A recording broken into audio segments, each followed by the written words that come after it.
Hello दोस्तों, कैसे हो आप सभी। आज मैं आपके लिए कहानी लेकर आई हूँ। जब पिता के सम्मान पर आई बात तो बेटी ने क्या किया। आज सुबह सुबह पुष्पा सबके लिए नाश्ता बना रही थी, इतने में उसका मोबाइल बज उठा। उसने फ़ोन उठाकर देखा तो गांव से उसकी ताई का फ़ोन था। हेलो, नमस्ते ताई जी, कैसी हैं आप। ठीक हो बेटा, पर तुम्हारे पापा की तबीयत ठीक नहीं है। तुम्हारे भाई निरंजन का नंबर नहीं मिला तो तुम्हारे पास मिलाया। क्या हुआ पापा को। कुछ नहीं, बुढ़ापे में यह सब चलता रहता है। कुछ दिन बेटे बहू के पास रह आएंगे तो बदलाव महसूस होगा। ताई जी, निरंजन ने तो कितनी बार कह लिया पापा। कह देते हैं विदेश में दिल नहीं लगेगा। मैं कहती करती हूँ निरंजन से बात। फ़ोन रख फिर वह नाश्ता बनाने में लग जाती है। ताई जी की बातें उसके दिमाग में घूमती रहती। 3 साल हो गए निरंजन को दुबई गए हुए। साल भर तो अपनी पत्नी को पापा के पास ही छोड़ रखा था कि पापा अकेले हैं कैसे रहेंगे। नीरू भी इतनी समझदार थी, एक बार भी साथ चलने की जिद नहीं करी। फिर पापा ने जबरदस्ती उसे निरंजन के पास दुबई भेज दिया। कहने लगे, बहू बहू तुम यहाँ कब तक रहोगी। मेरा तो यहीं दिल लगता है। खेत है, मकान है। पुष्पा भी बीच में बच्चों के साथ आती जाती रहती है। तो वह चली गई थी। 3 महीने पहले ही पापा से मिलकर आई थी। अब हर रोज़ तो निकलना मेरे लिए भी संभव न था। दोनों बच्चे पढ़ते थे, ध्रुव ऑफिस जाते थे, सास ससुर थे, मेरे ऊपर भी अपनी सारी जिम्मेदारी थी। रात को निरंजन के पास फ़ोन करती है। कैसे हो निरंजन। ठीक हूँ दीदी। भाभी कैसी। अभी थोड़ी ढीली है, आखिरी महीना चल रहा है।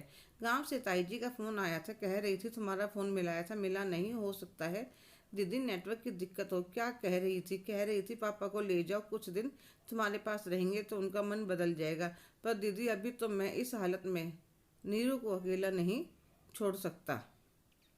वह तो ठीक है भाई, पर अब कैसे करें दीदी। आप कोई परेशानी ना हो तो इतने 1 महीने के लिए आप पापा को अपने पास रख लो। गांव के खेत मकान तो ताऊ जी ताई जी हैं ही। तुम्हारे बुआ बनते ही मैं पापा को लेने आ जाऊंगा। इतने तुम पापा के पासपोर्ट वगैरह जो जो भी काम है करवा देना। ठीक है निरंजन। और वह अपने पति ध्रुव से बात कर सास ससुर से पूछती है। सबका मूड तो खराब हो जाता है, पर बहू को नहीं दिखाते। वह गांव जाकर अपने पिता को ले आती है और एक कमरा उनके लिए तैयार कर देते। 1 हफ्ते में उनकी तबीयत में काफ़ी सुधार हो जाता है। तो वह अपने ससुर को कहती है, पापा जी आप पार्क जाते हैं, पापा को भी साथ में ले जाया करिए, उनको भी चेंज लगेगा। नहीं नहीं, अभी उनकी कमजोरी है, फिर देखेंगे। पुष्पा को थोड़ा अजीब सा लगता है, पर वह ज़्यादा ध्यान नहीं देती। 2 दिन बाद मंदिर में कीर्तन था तो वह पापा से बोली, पापा आप भी चलिए। और वह खुद तैयार होकर अपने सास ससुर को बुलाने जाती है, पर अपना नाम सुनकर गेट पर खड़ी रह जाते हैं। सास ससुर दोनों आपस में बातें करने लग रहे थे। बहू की बुद्धि भ्रष्ट हो गई है, चाहे पार्क में जाना हो चाहे मंदिर में, अपने पापा को साथ में करने को तैयार रहते। अरे कोई जानकर मिलेगा तो कोई क्या सोचेगा, कैसे रिश्तेदार हैं इनके। बाप बेटी के घर में पड़ा है। पुष्पा ने एकदम पीछे मुड़कर देखा तो उसके पापा आंखों से आंसू पूछ रहे थे और कहते हैं, पुष्पा बेटा मेरी तबीयत ठीक नहीं है, मैं मंदिर नहीं जा पाऊंगा।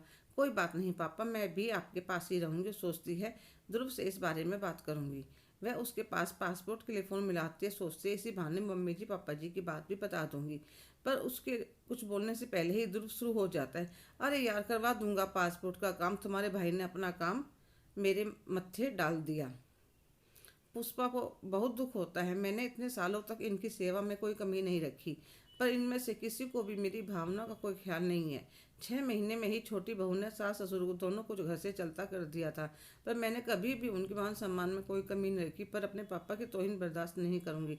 सुबह पुष्पा नाश्ता बनाती है और वह करती है जिसके लिए उसका मन कभी गवाही नहीं देता, पर एक बहू के ऊपर बेटी का प्यार हावी हो जाता है। वह सबके लिए नाश्ता बनाती है और अपने पापा का और अपने बच्चों का डालकर ले जाते। ज़रूर कहता है, पुष्पा नाश्ता नहीं बन गया है, आपका और सासू माँ ससुर जी का रखा है, उन्हें भी दे दो और आप भी ले लीजिए। वह उसे अजीब नज़रों से देखता है पर कहता कुछ नहीं। मैं दोपहर को भी यही करती है। खाना टेबल पर लगाकर दोनों को बुलाकर परोस देती, जैसे हर रोज़ गर्म गर्म रोटी एक एक करके परोसती थी। थोड़ा सा और ले लीजिए, ऐसा कुछ नहीं करा। बाद में खुद अपने पापा के साथ खाते। रात तक तो सबके बर्दाश्त के बाहर बात हो गई तो ध्रुव अपने कमरे में पुष्पा को बुला कर कहता, पुष्पा तुम आज सुबह से इतना अजीब व्यवहार क्यों कर रही हो। पता है मम्मी पापा को कितने साल हो गए साथ रहते, तुमने कभी ऐसा व्यवहार नहीं किया, पर आज अचानक तुम्हें क्या हो गया। ध्रुव आप मुझसे पूछ रहे हो क्या हो गया। एक ही दिन में सासू माँ और ससुर जी को इतना बुरा लग गया, और जो तुम सब मेरे पापा के साथ ऐसा व्यवहार कर रहे हो उन्हें या मुझे बुरा नहीं लगेगा। अगर ये उनके बेटे का घर है तो मेरे पापा की बेटी का भी घर है। तुमने 1 मिनट में पासपोर्ट के लिए सुना दिया। अरे मैंने तो कभी नहीं कहा कि मैं क्यों अकेले तुम्हारे मम्मी पापा की जिम्मेदारी उठाऊं। तुम्हारा छोटा भाई, उसकी पत्नी भी तो है। इतने में पुष्पा के पापा कमरे में आ जाते हैं। पुष्पा बिटिया, इतने निरंजन नहीं आता, मैं गाँव में ही रहूँगा। मेरी वजह से अपने घर में कलह मत करो। ध्रुव के मम्मी पापा ने भी सारी बातें सुन ली थी। समधी जी, आप कहीं नहीं जाएंगे, बहू सही कह रही है। वह तो बेटी बन गई, हम ही माता पिता न बन सकी।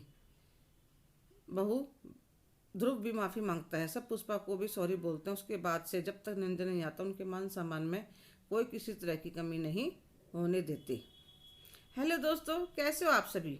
आज की कहानी आपको कैसी लगी कमेंट करके ज़रूर बताइएगा। अगर आप मेरे चैनल पर नए हैं तो लाइक, शेयर, सब्सक्राइब करना ना भूलें। धन्यवाद।